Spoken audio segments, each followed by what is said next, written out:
警察によりますと、事故があったのは南知多町の東浜海水浴場の沖合で、13日午後0時半過ぎ、男性1名が50メートルくらい先に流されており捜索中ですと海上保安庁から110番通報がありました。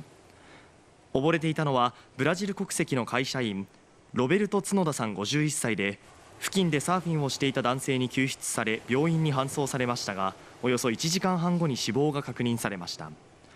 ロベルトさんは家族や友人と海水浴に来ていて、警察が当時の状況を詳しく調べています。